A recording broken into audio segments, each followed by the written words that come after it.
So, imagine you're sitting in a conference room. You know the kind. Oh, yeah.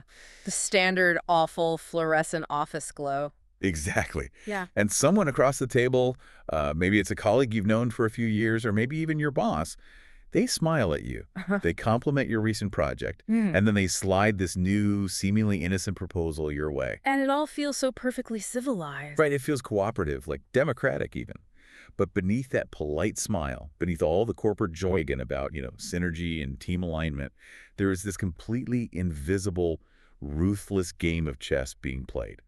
And right in that moment, without you even realizing it, you are being maneuvered into a corner. It happens every single day. I mean, we like to think that just because we don't live in feudal kingdoms anymore, where people resolve disputes with swords or poisoning goblets of wine, that the nature of power has fundamentally Right? changed. Like we're past all that. Exactly. But the reality, as we're going to explore today, is that the battlefield hasn't actually disappeared at all. It's just, well, it moved indoors. It put on a tailored suit and learned to speak the language of human resources. That is so true. And that is exactly what this deep dive is all about today. We are cracking open a stack of intensely provocative, historically grounded source material focused entirely on the hidden mechanics of power. We're drawing really heavily on the concepts found in Robert Greene's The 48 Laws of Power. It's a heavy stack of material for sure. It really is. Now, right off the bat, I want to say something directly to you, the listener. We are not spending this deep dive teaching you how to become like a Machiavellian mastermind or some cold-blooded corporate sociopath. No, definitely not. Think of this material as an X-ray machine for social dynamics. You really need to understand the structural realities of manipulation, envy, and strategy. And primarily so you can defend yourself when these tactics are deployed against you. That context is everything, honestly. Because the sources we're looking at today, they operate on a very specific underlying assumption. And that is that the modern world functions almost exactly like an ancient aristocratic court. Which is a wild way to look at the modern office. It is, but if you look at the courts of, say, Louis XIV or the emperors of ancient China, overt violent aggression was strictly forbidden. Like if you drew a sword in the palace, you were executed. No questions asked. Right. So you had to appear perfectly civilized, charming, and fair. But just because direct confrontation was outlawed, it didn't mean all those dark, driving human emotions, greed, ambition, envy, resentment, they didn't just vanish, they went underground. They basically became weaponized politeness. Weaponized politeness, exactly. The text actually refers to this dynamic as the iron hand inside a velvet glove.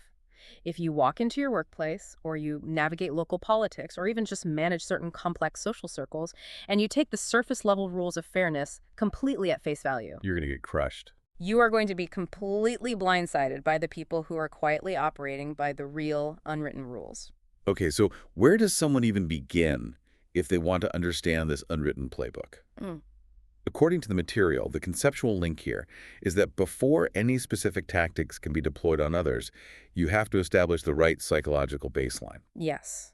The absolute foundation of power is emotional objectivity. Right. So looking at section 1, which is all about mastering your emotions, the core premise here, simplified, is that power requires complete emotional objectivity. To win the game, you literally cannot afford the luxury of anger or even blinding affection. It's a completely immoral game. It is. The analogy I like to use is a high-stakes poker game. If you're sitting at the table and you play with your cards facing out, driven by the thrill of the hand rather than the actual math of the table, you will lose everything. The algorithm doesn't feel anything. It just reads the mathematical reality of the moment and executes the most advantageous move. That is a highly accurate way to frame the text's philosophy. To build on that, the source material actually brings in the Roman deity Janus to illustrate this mindset. Oh, the two-faced god, right? Exactly. Janus looks simultaneously backward and forward. The text uses this to say that your mind has to operate the exact same way.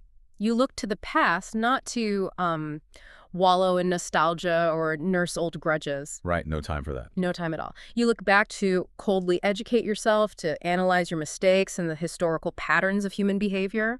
And then you look to the future to anticipate every single permutation of how an event might play out. There's just no room in that dual gaze for present moment emotional reactivity. None whatsoever. Which brings up this amazing quote from the French novelist Honoré de Balzac that the text leans on heavily. He wrote, "There are no principles, there are only events." Wow. There are no principles, there are only events. That is a staggering way to view the world. I mean, it strips away all concepts of good and evil. It really does. And the text explicitly reinforces this amoral worldview through a parable from the philosopher Friedrich Nietzsche. It's the story of the lambs and the birds of prey. Oh, I love this one. Walk us through it. So the lambs are sitting in the field, right? They're whispering among themselves, looking up at the sky. They see these eagles swooping down, carrying off members of the flock. So the lambs declare, "These birds of prey are evil." Which makes sense from the lamb's perspective. Totally. And following that logic, the lambs decide, well, if the birds of prey are evil, then whatever is the opposite of a bird of prey, namely a lamb, must inherently be good. Right, it's basically the birth of a morality based purely on weakness and victimhood. Exactly. But then Nietzsche shifts the perspective to the birds of prey. The eagles look down at the lambs with genuine confusion and maybe a bit of amusement. They say to themselves, "We don't hate these good lambs at all. In fact, we love them. Nothing tastes better than a tender lamb." They aren't acting out of malice, they're literally just executing their nature. Exactly. The text uses this to drive home the point that in the realm of power, judging your opponents by their moral intentions is a fatal error. You have to judge them solely by the effects of their actions and their inherent nature. So an ambitious colleague isn't evil for trying to take your promotion. Right. They are just a bird of prey acting out their nature. Getting angry about it is as useless as a lamb getting angry at an eagle. Okay, wait, hold on a second. I get the intellectual appeal of this, like, hyper-rational, detached framework. But let's look at how this actually plays out for a real human being. This is my critical observation here. If you completely repress your authentic emotions and treat every single interaction like an algorithm calculating advantage, who's ever going to trust you? That is the big question. Right, because trust is one of the most powerful forms of leverage in existence. If you act like an unfeeling sociopath, doesn't the strategy completely backfire the second people realize you're just wearing a mask? You've hit on the massive vulnerability in the author's underlying assumption. The text treats human beings as if we are entirely rational actors existing in a vacuum.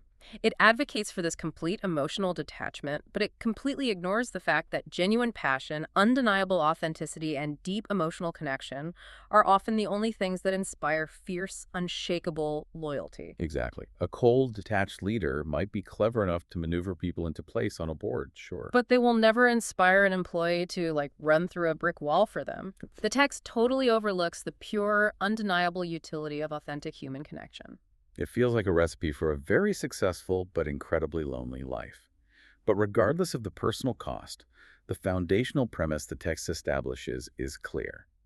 And here's the main takeaway for Section 1. To master power, you must first master yourself, viewing the world as an amoral chessboard where emotional reactions are your greatest vulnerability. Perfect summary. And once that internal psychological baseline is established, the material immediately shifts its focus to the external world, specifically to the people closest to you. Right, moving from the inside out. This is the conceptual link to Section 2, which covers the hazards of relationships. Because the people in your immediate orbit, your superiors and your friends, are actually the most immediate threats to your stability. They absolutely are. So let's look at the core premise here. Simplified, it's never outshine the person above you and realize that your friends are more dangerous than your enemies because of envy. The envy is the killer. It really is. Let's start with the superiors. The text states incredibly clearly, never outshine the master. The dynamic here is fascinating because it goes against literally everything we are taught about meritocracy. We're told to work hard, show off our brilliant ideas, impress the boss. But the material argues that doing so is incredibly dangerous. Yeah, here's where it gets really interesting. Have you ever been in a meeting where an eager, mid-level employee enthusiastically solves a problem the vice president has been struggling with for 6 months? Oh, yes. I've seen it happen. The employee thinks they're being helpful. But my analogy here is, it's like bringing a massive, blinding spotlight into a dark cave where your boss is holding a tiny, dim flashlight. You don't look helpful. You just blind the boss and make them look entirely inadequate in front of the team. The psychology of the superior is defined by a deep-seated need for security. People in power want to feel secure in their position, superior in their intellect, and unmatched in their grace. So when you effortlessly solve their problem, or display a talent they lack, you trigger their deepest insecurities. And the historical evidence the text provides for this is the spectacular downfall of Nicolas Fouquet. this is one of the most tragic, avoidable disasters in the entire text. Tell the story of Fouquet. Okay, so it takes place in 17th century France. Nicolas Fouquet was the finance minister for King Louis XIV. He was brilliant, he was wealthy, and a huge patron of the arts. When the prime minister died, Fouquet desperately wanted the promotion to that top spot. Right, he wants the big job. Naturally. So he thought the best way to prove his worth and his loyalty to the young King Louis XIV was to throw the most spectacular, unforgettable party the world had ever seen. He wanted to show the king, look at the incredible network I have. Look at my impeccable taste. Look at how much value I can bring to your court. Exactly. So he hosted this party at his newly finished, breathtaking chateau, Vaux-le-Vicomte. The details are staggering. He had the playwright Molière write and premiere a brand new play just for the occasion. Wow. He served exotic foods from the Orient that had literally never before been tasted in France. There were massive, coordinated fireworks displays over the lavishly designed gardens. I mean, it was a masterpiece of event planning. And he thought the king would just be absolutely thrilled. He was completely wrong. King Louis XIV was known as the Sun King. His entire identity was wrapped up in being the absolute center of the universe, the most lavish, the most powerful, the most magnificent figure in Europe.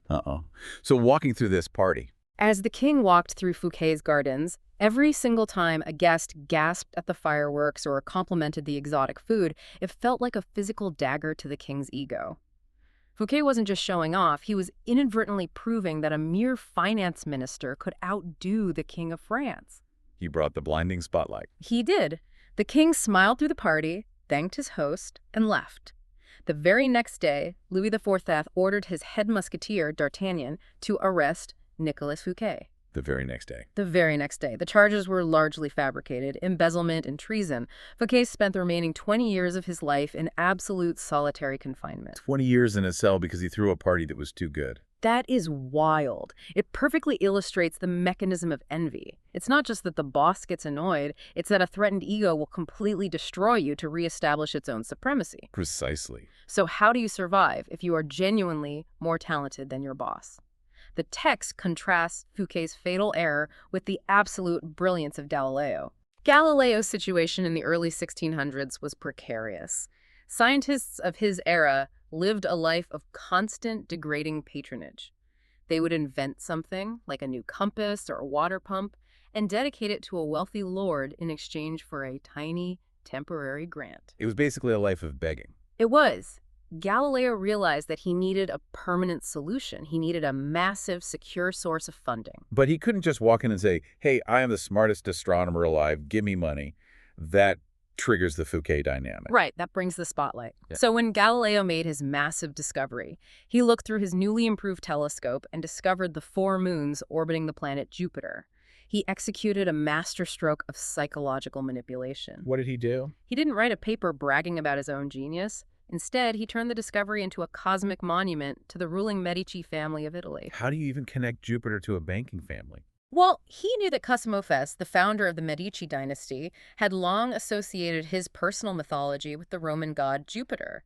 So Galileo declared that the 4 newly discovered moons weren't just rocks in space. They represented the 4 living Medici suns. Oh my God. And the fact that they revolved around the massive planet of Jupiter was cosmic proof that the universe itself revolved around the Medici family.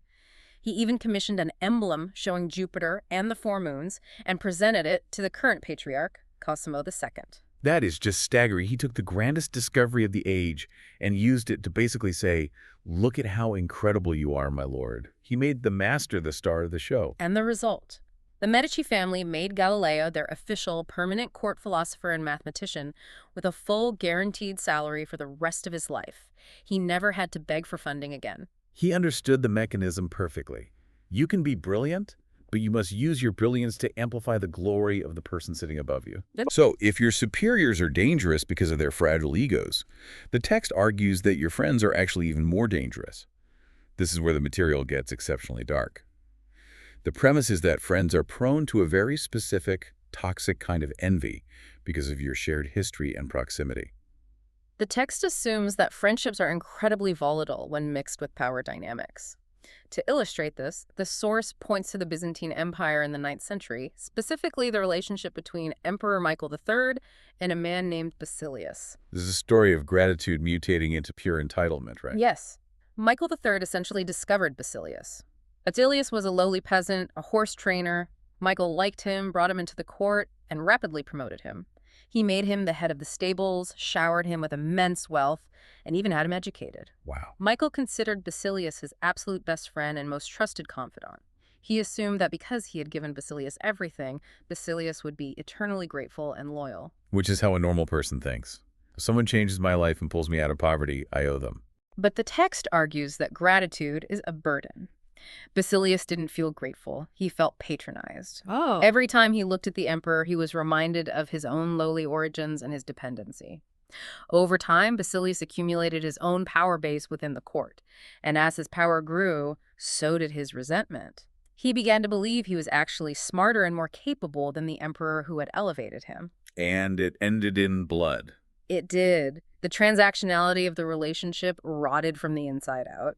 Basilius orchestrated a coup, had his best friend Emperor Michael III brutally stabbed to death in his bedchamber, and subsequently paraded the emperor's head on the end of a pike before taking the throne for himself. Ugh. It is a terrifying cautionary tale about the illusion of loyalty. The text is basically saying that when you hire a friend, you are hiring someone whose emotional baggage and personal familiarity will inevitably clash with the professional hierarchy. That's the argument. But if you can't trust your friends and you have to constantly manage the fragile ego of your boss, how do you actually build a team? Who do you surround yourself with? The material offers a completely counterintuitive solution. You hire your former enemies. Which just sounds insane on the surface. Why would you bring an enemy into your inner circle? Because an enemy has everything to prove. When you defeat an enemy and then offer them a position of power or a chance at redemption, they don't have the emotional baggage of a friend. They don't expect special treatment. They know they are on thin ice, so they will work 10 times harder to prove their loyalty and value. The mechanism here relies on the predictability of self-interest. You know exactly what your enemy wants. You don't know what a friend secretly resents. Exactly. And the historical evidence for this strategy is Emperor Sung of China. When Emperor Sung took the throne, the historical precedent was incredibly grim. For decades, the pattern in China was that a general would rise to power, assassinate the emperor, take the throne, and then inevitably be assassinated by his own generals a few years later. Just a continuous cycle of bloody coups. Emperor Sung knew that his own top generals were highly ambitious and fully capable of killing him to take the crown. So the standard operating procedure would be to preemptively execute all the generals. Just wipe them out. But the text argues that doing that just breeds a cycle of revenge among their loyalists. Right. So Emperor Sung used a vastly more sophisticated psychological maneuver. He invited all of his most dangerous, ambitious generals to a lavish banquet. After the Rhine had been flowing, he dismissed the guards. Bold move. He sat alone with these hardened killers and basically said, I know what you were thinking. You spend your nights dreaming of the throne and your days fearing that I will execute you. It's a miserable way to live. Let's break the cycle. He just puts the subtext right on the table. He did. And then he offered them a deal. He said, if you willingly give up your commands and retire from the military, I will grant you massive, beautiful estates. I will give you wealth, titles, and comfort for your entire extended families. You can spend the rest of your days drinking wine and listening to music in absolute safety. He recognized their ambition, but realized that beneath the ambition for the throne was usually just a desire for absolute security and luxury. He bought them off. He bought them off, and they took the deal. By giving them what they truly wanted, security, he turned his greatest potential enemies into neutralized, peaceful subjects. He eliminated the threat without shedding a drop of blood. It's a brilliant strategic move. But looking at the critical observation here, I have to point out the profound, suffocating cynicism of this worldview. The text demands that you live in a constant state of interpersonal espionage.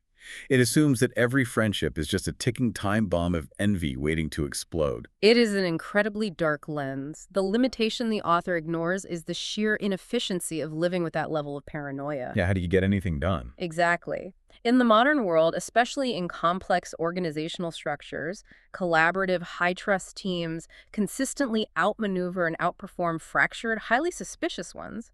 If a CEO spends 80% of their mental energy guarding against the envy of their executives and setting traps for their friends, they aren't focusing on actual innovation or growth. Right. The text champions a survivalist mentality, but survival isn't the same as sustainable, thriving success. That distinction is crucial. So, bringing us to the main takeaway for Section 2.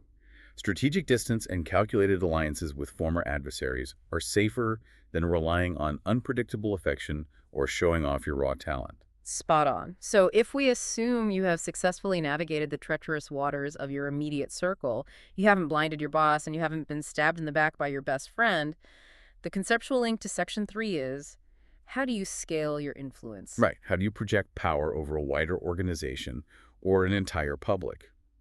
This brings us to Section 3, the architecture of illusion. The core premise here is that power relies on pristine appearances. You must outsource your dirty work to scapegoats while distracting the public with dazzling emotional spectacles. Yes. The analogy I use here is a master illusionist performing in Las Vegas. The illusionist stands on stage in a crisp tuxedo. Suddenly, a massive blast of pyrotechnics goes off, and a beautiful assistant in a glittering dress descends from the ceiling. That is a spectacle. Exactly. The entire audience is staring at the fire and the assistant. They are emotionally captivated. But while they are staring at the ceiling, the illusionist's other hand is quietly, methodically, picking the watch off the wrist of the volunteer standing next to him. And they don't see a thing. The audience doesn't see the theft because the visual spectacle short-circuits their rational attention.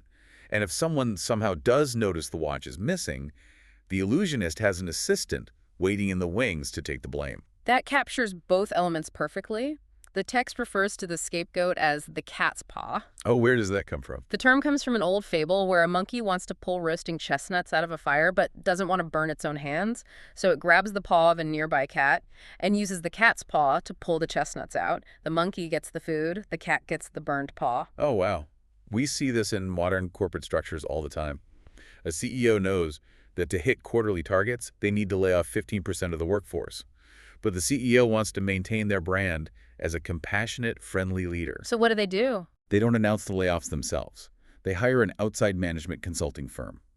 The consultants come in, act incredibly ruthless, fire the employees, and take 100% of the hatred and the blame. Then the consultants leave. The CEO gets the cost savings they wanted, but their hands look completely clean to the surviving employees. The consultants were the cat's paw. That is a perfect modern translation of the concept. And the historical evidence the text provides for this is chillingly precise. It points to Cao Cao, a brilliant and ruthless Chinese general.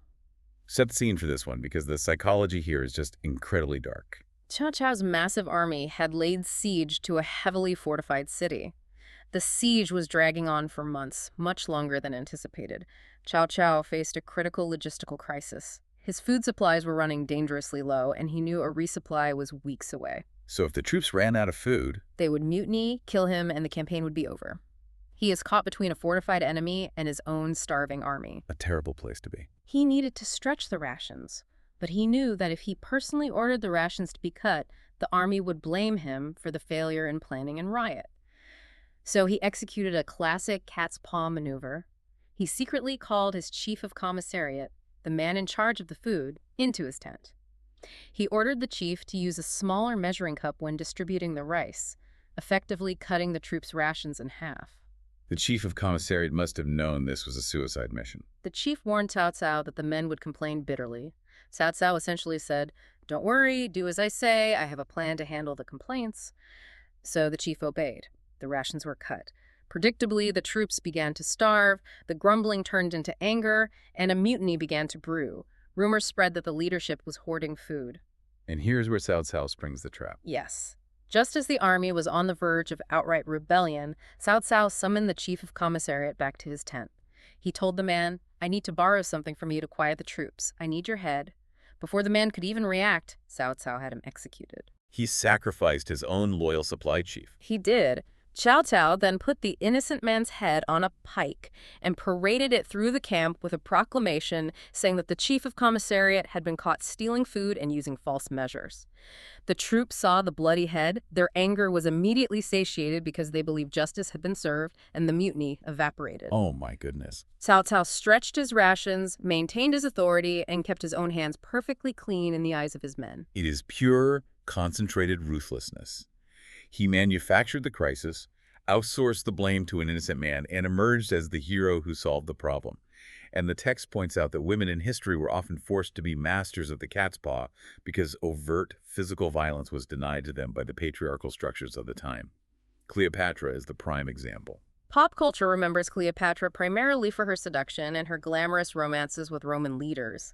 But the text argues that her real genius was in using those Roman leaders as her cat's paws. Cleopatra ruled a highly volatile Egypt, and her biggest threats were her own siblings. But if she ordered her own family members assassinated, She would be viewed by the Egyptian public as a bloodthirsty tyrant. so she outsourced the family murders. Exactly. She manipulated Julius Caesar, and later Mark Antony, into executing the violent purges of her enemies and siblings. The Romans did the bloody work. They took the reputational damage as foreign invaders executing locals. Cleopatra shielded herself from the fallout, maintaining her image as a divine, pristine queen, while entirely consolidating her grip on the Egyptian throne. So outsourcing the ugly work is half of the illusion. The other half is the spectacle. The fireworks, the flashing lights that bypass the audience's logical brain. Why does the text place such a heavy emphasis on visual spectacle rather than rational argument? Because human beings are fundamentally visual and emotional creatures. If you want to convince a crowd of something, delivering a 2-hour, highly logical lecture with charts and data requires the audience to expend cognitive effort. It invites them to argue back, to find holes in your logic. But a massive, compelling visual spectacle doesn't ask for cognitive effort. It hits the emotional center of the brain instantly. It creates awe. And when people are in a state of awe, their critical thinking completely shuts down. The evidence the text uses for this is just bizarre, but it perfectly proves the point. It's the story of Dr. Weisslitter, the so-called moon doctor of 18th century Berlin. Yes. Dr. Weisslitter wasn't actually a doctor at all. He had no medical training, but he realized he didn't need medical training if he could provide a compelling enough spectacle. He claimed he could cure any illness, from blindness to gout, simply by exposing the patient to the light of the moon. Which is objectively absurd. But he didn't just tell people to stand outside at night. He created an entire theatrical production around it. He built elaborate, terrifying, and awe-inspiring wooden stairways in his headquarters leading up to the roof. He would only see patients on clear nights when the moon was perfectly full. The patients would be brought into a darkened room filled with strange smells and mystical symbols. Setting the stage. Then, at the precise moment, a massive window would be thrown open, and the patient would be bathed in the blinding light of the full moon while Weisslitter chanted and performed dramatic gestures. He turned a simple moonbeam into a divine intervention. And it worked. The spectacle was so emotionally overwhelming that thousands of people flocked to him. Wealthy aristocrats, politicians, commoners, they all abandoned rational, trained physicians to be treated by a man standing in the moonlight, waving his arms. They wanted the magic, the immediate emotional appeal, far more than they wanted the boring reality of 18th century medicine. Okay, but let's drag this concept into the modern era for a critical observation. Here is where the text's reliance on historical examples feels a bit fragile to me. Yeah. If I am a CEO and I want to use a cat's paw to hide my dirty work, or I want to create a false spectacle, I am operating in the age of the internet. Right. In 18th century Berlin, there were no investigative journalists with smartphones.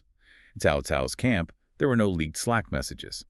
Doesn't the sheer volume of digital paper trails today make the architecture of illusion incredibly brittle? You are identifying a massive limitation in the text's philosophy. The author relies heavily on the assumption of an uneducated, isolated, or easily distracted populace. The limitation ignored here is the modern speed and persistence of information. Today, if you outsource your dirty work, there is a digital footprint. An email, a wire transfer, a text message. And when a scapegoat strategy is exposed today, the backlash is exponential. Exactly. When the illusion drops, when a whistleblower leaks the memo proving the CEO ordered the consultants to do the firing, or a financial auditor proves the flashy tech startup is actually a fraud, the reputational damage is catastrophic and often permanent. The modern world demands a level of operational security that makes the cat's paw exponentially more risky than it was in ancient Rome or medieval China. It's a high-wire act. But the fundamental premise still holds. Which brings us to the main takeaway for Section 3. A powerful figure curates an aura of flawless authority by secretly outsourcing the ugly tasks and orchestrating visual spectacles that bypass logical scrutiny. Beautifully said. Which naturally leads us to the conceptual link to Section 4. We've talked about grand public illusions, but what happens when you need to control a specific individual person? How do you maneuver someone when you are sitting right across the table from them? And this brings us to Section 4, the mechanics of manipulation. The core premise here is deeply unsettling. True control over another human being isn't about pointing a gun at their head and forcing them to do what you want. That breeds immediate resistance and resentment. Right, you can't force them. True control is about giving them the illusion of choice, or finding their most hidden, secret psychological vulnerability and exploiting it. It is the shift from physical coercion to psychological architecture. The analogy I use to explain this is walking onto the floor of a massive casino in Las Vegas. When you walk through those doors, you feel entirely autonomous. You are a free agent. You can choose to sit at the blackjack table, you can wander over to the roulette wheel, you can play craps, or you can spend hours pulling the lever on the slot machines. You feel like you are in control of your destiny because you have options. Exactly. But the reality of the casino floor is entirely different. It completely doesn't matter what you choose, because the casino has rigorously, mathematically rigged the odds across the entire floor. The house edge is built into every single game. Whichever option you freely select, you are playing into the casino's overarching strategy. You are playing with their cards. They have boxed you in with a rigged menu of choices. That is the essence of what the text calls controlling the options. If you give someone an ultimatum, do this or else they will fight you. If you give them 3 options, all of which secretly benefit you, they will feel empowered by the act of choosing, and they will happily execute your agenda. The text provides a masterful historical evidence of this with Ivan the Terrible in 16th century Russia. Ivan's situation was precarious, right? Very. He wanted absolute dictatorial control over the country, but he was constantly thwarted by the boyars, the deeply entrenched, wealthy Russian nobility. He couldn't just murder all of them without sparking a massive civil war. So he executed an incredibly theatrical political maneuver. What did he do? He simply packed his bags and left. He departed Moscow, retreated to a small rural village, and formally abdicated the throne. He essentially said, "I'm done, you guys figure it out." He created a massive, terrifying power vacuum. Yes, and the citizens of Moscow, as well as the lesser nobles, were absolutely terrified. Without the Tsar, they knew the powerful boyars would immediately start slaughtering each other for control, leading to endless civil war and foreign invasion. They were staring down the barrel of total societal collapse. Wow. So the people of Moscow marched out to the rural village and literally begged Ivan on their knees to return and rule them. And Ivan said, "I will come back, but only on one condition." His condition was that he be granted absolute, unquestioned dictatorial power with the explicit right to execute any boyar without trial. He gave the people a choice.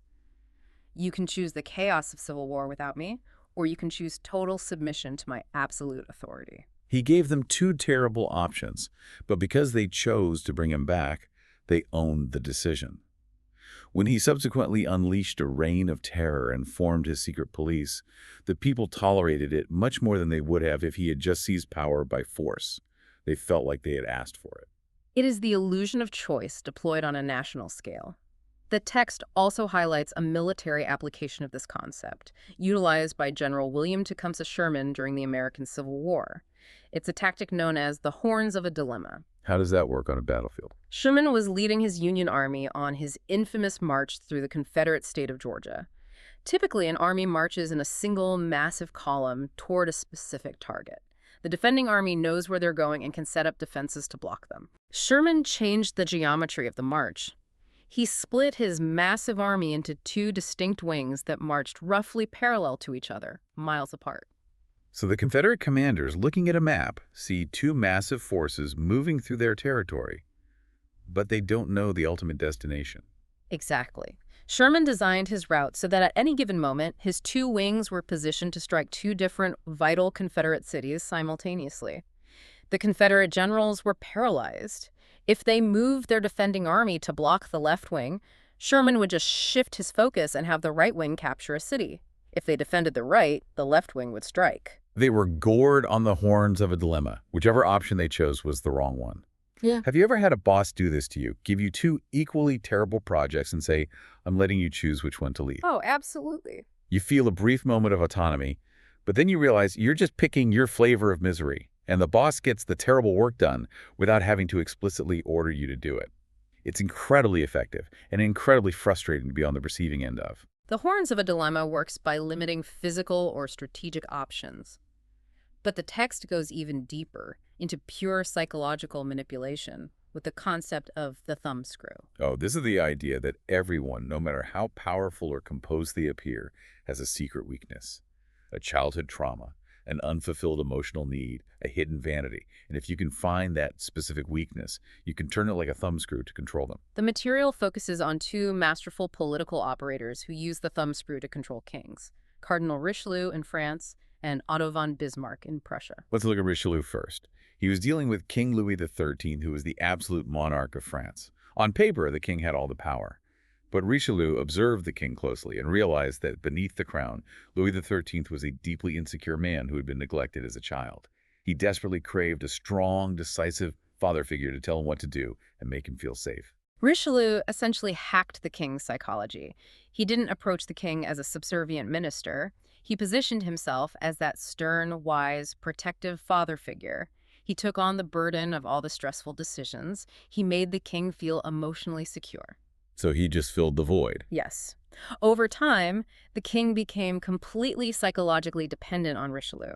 The king wore the crown, but Richelieu held the thumbscrew of the king's emotional neediness, which meant Richelieu actually ruled France. And Bismarck did something very similar, but he exploited a different weakness in King William of Prussia. King William was a military man, an officer, but internally he possessed a deep, secret shame. He was naturally timid, he hated conflict, he was indecisive, and he was fearful of war. But because he was a Prussian king, he was terrified of being perceived as a coward. Bismarck saw this hidden vanity, this desperate need to appear masculine and bold. So how did he turn that thumbscrew? Whenever Bismarck wanted the king to take an aggressive action, he wouldn't argue the logical merits of the policy. He would subtly imply that the king's hesitation was a sign of weakness. He would challenge the king's manhood. He would say, in effect, a true Prussian king would never back down from this. And because the king was so terrified of his own cowardice, he would overcompensate. He would agree to Bismarck's aggressive, warmongering policies, just to prove to Bismarck and to himself that he was a strong man. Bismarck played the king's insecurity like a violin. It is a devastatingly effective strategy. If you can find the void in someone's soul and position yourself as the only one who can fill it or threaten to expose it, you own them. Wait, hold on. Let's look at the critical observation here. The reality of human behavior. The author assumes that you can just locate someone's deepest trauma, apply pressure to it, and they will docilely do what you want. But isn't that incredibly dangerous? If I realize that a colleague is actively exploiting my deepest insecurities to manipulate me, my reaction isn't going to be obedience. It's going to be absolute volcanic rage. You are hitting on the precise danger of the thumbscrew. It is a highly volatile, almost radioactive strategy. The text ignores the explosive, unpredictable backlash that occurs when a person realizes they are being emotionally blackmailed. When you turn a thumbscrew too tight, you don't always control the psychological machine. Sometimes you completely shatter it. Right. The person might have a mental breakdown, or they might lash out with a rational, destructive force that takes you down with them. The text assumes the manipulator maintains perfect control, which is rarely true in the messy reality of human emotions. It's like playing with emotional dynamite. But it highlights a crucial lesson, which gives us the main takeaway for Section 4. The ultimate leverage over others is achieved by boxing them into rigged choices and exploiting their deepest, most hidden psychological needs. Yes, but what happens when psychological manipulation fails? What happens when the illusion shatters, the thumbscrew breaks, and you find yourself in a state of open, unavoidable conflict with an enemy who wants to destroy you? And that is the conceptual link to Section 5, which is arguably the darkest, most archaic part of the entire deep dive, the ruthlessness of eradication. The core premise here is blunt and terrifying. Half measures breed revenge. If you are in a true conflict, you cannot just injure your enemy. You must completely eliminate the source of the threat, or you must isolate and destroy the alpha leader of the opposition. The text argues that when diplomacy and illusion fail, eradication is the final necessary tool for survival. Okay, let's unpack this with a modern, maybe less bloody analogy. Imagine your computer system is infected with a deeply malicious rootkit virus. It's stealing your data and slowing everything down. You run a basic antivirus scan, it finds some surface-level malware, and deletes it. Your computer runs faster for a week, you feel like you won. But you didn't touch the rootkit. Exactly. Because you only attack the surface, the virus adapts, mutates, learns your defenses, and comes back a month later, completely wiping your hard drive. If you don't yank the root of the threat entirely out of the system, leaving absolutely no trace, you haven't solved the problem, you've just trained the problem to be more lethal. That is exactly the mechanism the text is describing, and the historical evidence spans centuries, starting with a monumental clash in ancient China between two rival generals, Xiang Yu and Liu Peng. This is a classic story of how a single moment of mercy can cost you an empire. Xiang Yu was an aristocratic, brilliant, and terrifying warrior. He had captured his primary rival, Liu Peng, a man of peasant origins who was scrappy and incredibly ambitious. Xiang Yu had Liu Peng entirely at his mercy during a famous banquet. His advisors were whispering in his ear, "Kill him now. Slit his throat at the table. He's the only threat to your total control of China." So why didn't he do it? Xiao Yu hesitated. He was arrogant. He looked at Liu Peng and thought, "This peasant is no real threat to me. It would be dishonorable and beneath me to kill him here." So in a moment of misplaced mercy and massive ego, he let Liu Peng go. He left the root in the ground. He did. And Liu Kang escaped into the mountains, slowly rebuilt his army, capitalized on the resentment of the peasants toward the aristocratic Xian Yu, and waged a brutal years-long insurgency. Eventually, Liu Peng cornered Sam Yu, completely destroyed his army, and forced Xiang Yu to commit suicide. Liu Peng went on to found the Han dynasty. Xiang Yu lost his life and his legacy because he took a half measure. The text uses that to say, look what happens when you don't crush your enemy totally. Yeah. They don't thank you for your mercy. They use the space you gave them to plot your destruction. And the material takes this concept even further with the example of Mao Zedong during the Long March in the 1930s. Mao's application of this rule is fascinating because he weaponized the concept of eradication against his own troops to make them stronger. During the Chinese Civil War, Mao's communist forces were vastly outnumbered and outgunned by the Nationalist Army. The Nationalists were chasing them across thousands of miles of brutal, desolate terrain. Now, conventional military logic says you want to escape your pursuers. You want to hide, find a safe haven, and rest. But Mao didn't want a half-hearted truce, and he didn't want his army to get comfortable. He actively allowed the Nationalist Army to continue chasing them. He used the relentless, terrifying pressure of the pursuing enemy to act as a whetstone. A whetstone, wow. The weak, the uncommitted, and the fearful soldiers in his own ranks fell away or died. Only the absolute hardest, most fanatically loyal corps survived the march. Mao used the threat of eradication to forge an unbreakable military instrument, which he eventually used to turn around and entirely eradicate the nationalists from mainland China. It's a terrifying level of strategic patience. He used the enemy's desire to eradicate him as a training tool. But eradication isn't just about destroying massive armies. Sometimes the root of the problem isn't a million people, it's just one person. The text introduces the concept of striking the shepherd to scatter the sheep. Right. If you are facing a massive hostile organization or an entrenched power structure, attacking it head-on is exhausting and often futile. But every organization has a center of gravity, a single alpha leader, a charismatic visionary, or a key financier. If you can isolate and eliminate that one node, the entire massive structure collapses on itself. The example the text uses here is Grigory Rasputin, the infamous mystic who essentially hijacked the Russian Empire in the early 20th century. Rasputin is a perfect example of striking the shepherd. He arrived in St. Petersburg as a dirty, uneducated monk. The entire Russian court, the ministers, the aristocrats, the generals despised him. But Rasputin didn't waste a single ounce of energy trying to charm the ministers or build a broad coalition in the court. He ignored the sheep entirely. He went straight for the center of gravity. He went straight to Tsarina Alexandra. He realized that she was deeply isolated, intensely superstitious, and terrified for the health of her hemophiliac son. Rasputin convinced her that only he could keep her son alive. He captured the mind of the Tsarina, who in turn controlled the Tsar. By securing absolute influence over that single central node, the hatred of the entire Russian court didn't matter. He ruled the empire through her. And we see the violent version of this with the Spanish conquistador Francisco Pizarro when he invaded the Incan Empire. Pizarro landed in Peru with a tiny force of less than 200 men. He was facing the Incan emperor Atahualpa, who commanded a highly organized, battle-hardened army of tens of thousands of warriors. If Pizarro had fought a conventional war, his tiny force would have been wiped out in an afternoon. So he didn't fight the army. He invited Atahualpa to a meeting in a town square, ambushed him, and took the emperor hostage. The Incan Empire was a highly centralized, top-down system. The emperor was considered a living god. Without him giving orders, the massive Incan army was paralyzed. They literally didn't know how to function without their shepherd. Pizarro struck the one vital node, and an empire of millions collapsed before a force of 200 men. Okay, wait. Time for a critical observation. We have to pause and introduce some reality here. The stories are incredibly dramatic, but the worldview is shockingly binary. Crush them totally or be crushed. It feels like we are reading the operational manual for a warlord. If I am dealing with a toxic rival in my industry and I decide to completely eradicate their reputation, get them fired, and salt the earth behind them, that doesn't just happen in a vacuum. Doesn't that extreme ruthlessness often backfire massively? It absolutely does, and this is where the text's ancient aristocratic lens distorts modern reality. The text completely ignores the incredibly potent diplomatic utility of mercy, rehabilitation, and strategic forgiveness.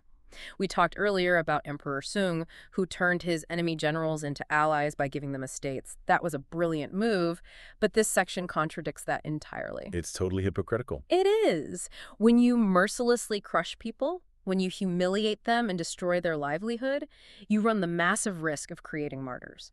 A destroyed enemy can become a powerful symbol that rallies an even larger coalition against you.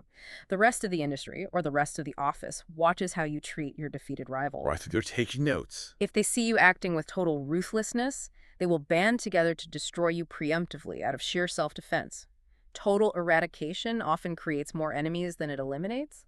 That is a critical distinction, which leads to the main takeaway for Section 5. When conflict is unavoidable, act decisively to neutralize the core of the opposition, leaving no room for future retaliation. But neutralizing doesn't necessarily mean absolute vindictive destruction. It means understanding the center of gravity and removing its ability to harm you. Which brings us to the conceptual link for the final and perhaps the most philosophically profound section of the entire text, the paradox of power. Section 6. We have just spent the last hour outlining a rigorous, brutal set of rules. How to master your emotions, how to manage your friends, how to deploy scapegoats, how to turn psychological thumbscrews, and how to eradicate enemies. It feels like a rigid blueprint. But the core premise of this final section completely upends the chessboard. The premise here is that rigid adherence to any system, even the one the author just spent 47 laws building, is a fatal weakness. The text argues that success breeds arrogance. When a strategy works, we want to repeat it. We become rigid. But in a constantly shifting world, ultimate power requires knowing exactly when to stop and remaining completely, utterly adaptable to change. The analogy I love for this is the physical nature of water. Yeah. If you build a massive, rigid stone fortress, it seems incredibly powerful. Yeah. It can withstand a frontal assault, but it cannot move. If an earthquake hits, the rigid stone shatters. Water, on the other hand, is completely formless. It takes the shape of whatever container it is poured into. Right. If you punch a river, you don't hurt it. The water simply yields and flows around your fist. But over time, that soft, formless water will carve a canyon through solid granite. The text argues that you must become like water. The ultimate trap of power is your own past success. The text uses a fascinating piece of historical evidence about Philip of Macedon, the father of Alexander the Great, to illustrate the danger of not knowing when to stop. Tell the story of the overreaching captain. Philip of Macedon was a master tactician. During a critical campaign, he gave specific orders to one of his captains to hold a line and secure a specific objective. The captain executed the order perfectly. He won a glorious, massive victory against the enemy. But, intoxicated by the thrill of the win and the sight of the fleeing enemy, the captain decided the rules no longer applied to him. He ignored his orders to hold the line and charged forward to secure even more glory. He thought he was being a hero. He did. He won an even greater victory. He returned to camp expecting a medal and a promotion. Instead, Philip of Macedon had him immediately executed. Executed for winning too much. Executed because his inability to stop, his lack of discipline in the face of success, made him uncontrollably dangerous. Philip recognized that a general who cannot regulate his own ambition, who is intoxicated by the momentum of victory, will eventually overreach and drag the entire army into a catastrophic trap. The captain didn't know when to stop, so Philip stopped him permanently. It mirrors the classic Greek myth of Icarus.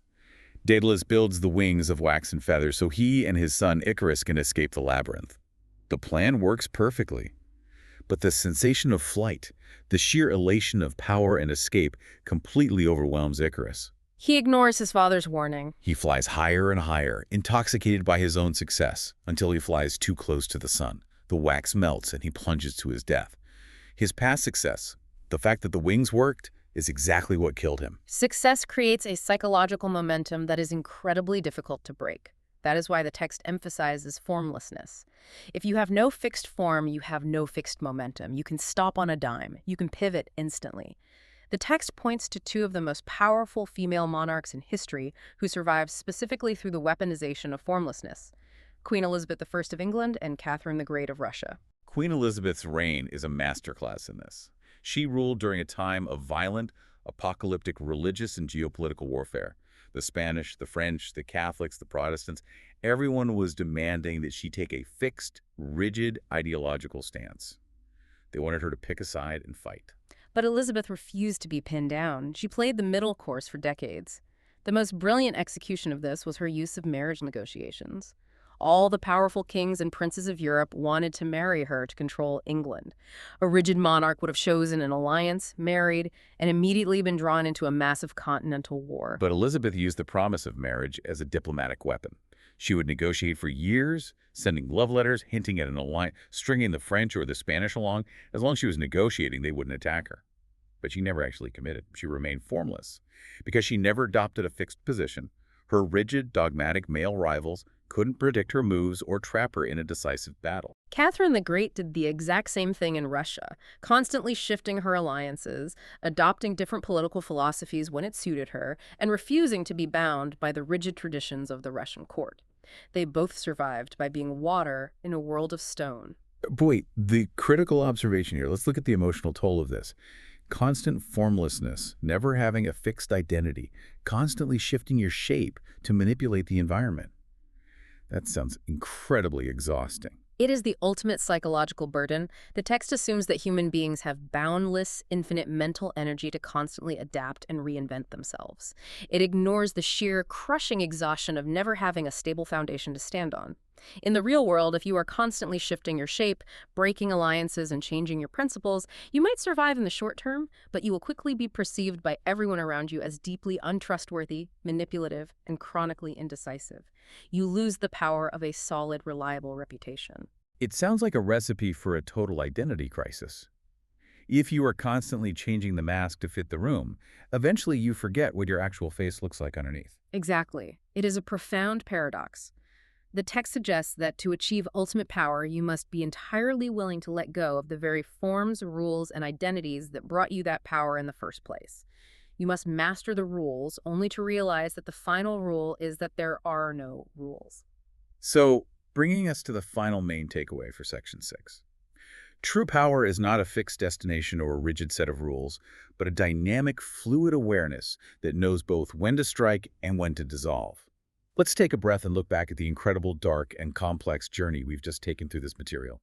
We started by realizing that the civilized world is often just an illusion, and that to navigate it, you first have to master your own internal reactive emotions. You have to become the algorithm. We moved outward, navigating the incredibly treacherous waters of social proximity, learning that our bosses need their egos stroked like Louis XIV, and our friends might harbor the envious rot of a Byzantine coup. We examine the grand architecture of illusion, learning how leaders orchestrate visual spectacles to blind our rational minds, and how they quietly outsource their cruelty to scapegoats like the cat's paw.